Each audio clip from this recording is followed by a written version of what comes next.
मणिपुर की पॉलिटिक्स में 9 फरवरी 2025 को भूचाल आ गया जब chief minister N Biren Singh ने अचानक इस्तीफा दे दिया। असेंबली सेशन से ठीक एक दिन पहले जहां अविश्वास प्रस्ताव आने वाला था, ये इस्तीफा पूरे राज्य में हलचल मचा गया। आग में घी डालने का काम किया लीक हुई ऑडियो रिकॉर्डिंग्स ने, जिनमें दंगाइयों और बीजेपी की भूमिका पर सवाल उठ रहे हैं। ये रिकॉर्डिंग्स, जो अभी तक रहस्य से घिरी हैं, पॉलिटिकल ड्रामे का केंद्र बन गई हैं। हालांकि इनका कंटेंट अभी तक वेरीफाइड नहीं है, लेकिन पावर के गलियारों में चर्चा है कि दंगों के पीछे एक सोची समझी साजिश थी। विपक्ष ने इन रिकॉर्डिंग्स को मुद्दा बनाकर बीजेपी पर हिंसा भड़काने और सच्चाई दबाने का आरोप लगाया है। पहले से ही जातीय झड़पों को लेकर घिरी बीजेपी अब और मुश्किल में फंस गई है। कवर अप के आरोपों ने पार्टी की छवि को और धूमिल कर दिया है, जिससे पहले से ही तनावपूर्ण स्थिति और जटिल हो गई है। ये लीक्ड रिकॉर्डिंग्स चाहे सच्ची हों या झूठी, मुश्किल सवाल खड़े करती हैं। जैसे जैसे इस्तीफे का धूल बैठ रहा है, मणिपुर एक अनिश्चित भविष्य की ओर देख रहा है। लीक्ड रिकॉर्डिंग्स ने अविश्वास और संदेह का माहौल बना दिया है। सच्चाई, जैसा कि कहते हैं, शोर में कहीं दबी हुई है, उजागर होने का इंतजार कर रही है। अपनी खूबसूरती और संस्कृति के लिए जाना जाने वाला मणिपुर पिछले 2 सालों से जातीय हिंसा की आग में जल रहा है।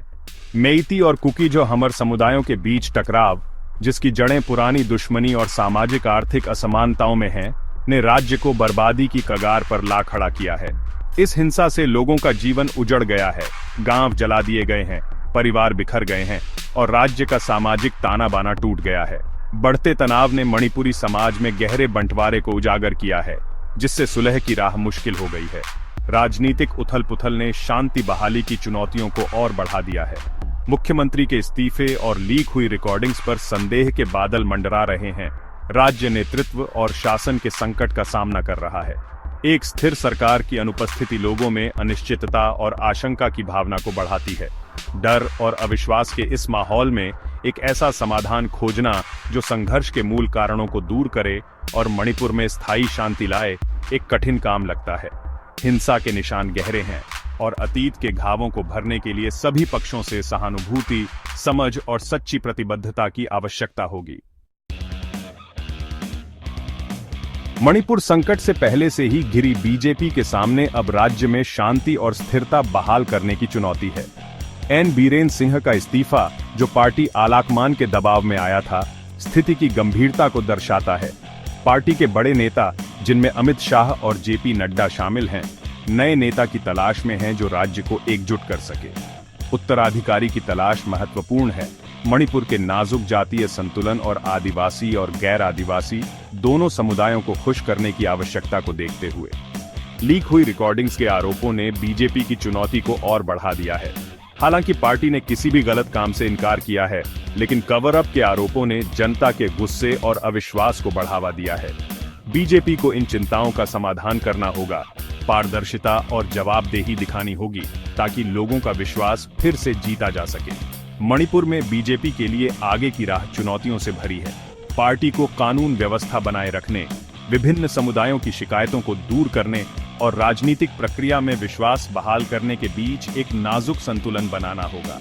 ऐसा करने में विफलता के दूरगामी परिणाम हो सकते हैं, न केवल मणिपुर के लिए बल्कि पूरे पूर्वोत्तर क्षेत्र में बीजेपी की स्थिति के लिए। जैसे जैसे मणिपुर राजनीतिक उथल-पुथल और जातीय हिंसा के बाद जूझ रहा है, रिकवरी का रास्ता लंबा और अनिश्चित दिखाई देता है। मुख्यमंत्री का इस्तीफा, लीक हुई रिकॉर्डिंग्स और समाज के भीतर गहरे विभाजन चुनौतियों का एक जटिल जाल पेश करते हैं, जिन पर तत्काल ध्यान और दीर्घकालिक समाधान की आवश्यकता है। सबसे पहली प्राथमिकता सभी नागरिकों की सुरक्षा सुनिश्चित करते हुए कानून व्यवस्था बहाल करना है। हिंसा का चक्र टूटना चाहिए, बातचीत और सुलह के लिए अनुकूल माहौल बनाना चाहिए। अतिरिक्त सुरक्षा बलों की तैनाती अल्पावधि में आवश्यक हो सकती है, लेकिन स्थायी शांति केवल संघर्ष के मूल कारणों को दूर करने के माध्यम से ही प्राप्त की जा सकती है। लीक हुई रिकॉर्डिंग्स की एक स्वतंत्र और गहन जांच सच्चाई को उजागर करने और जिम्मेदार लोगों को जवाबदेह ठहराने के लिए महत्वपूर्ण है। सरकार और राजनीतिक प्रक्रिया में विश्वास बहाल करने के लिए पारदर्शिता और जवाबदेही आवश्यक है। कवर अप के आरोपों को दूर करना न्याय सुनिश्चित करने और सत्ता के भविष्य के दुरुपयोग को रोकने के लिए महत्वपूर्ण होगा। तत्काल संकट से परे मणिपुर को शांति और विकास के लिए एक दीर्घकालिक दृष्टिकोण की आवश्यकता है, जो संघर्ष को बढ़ावा देने वाली अंतर्निहित सामाजिक आर्थिक असमानताओं और ऐतिहासिक शिकायतों को दूर करे। इसके लिए समावेशी संवाद, न्याय संगत संसाधन आवंटन और एक साझा भविष्य की दिशा में काम करने के लिए सभी हितधारकों से एक वास्तविक प्रतिबद्धता की आवश्यकता होगी। मणिपुर के लिए रिकवरी का रास्ता कठिन और मांग वाला होगा।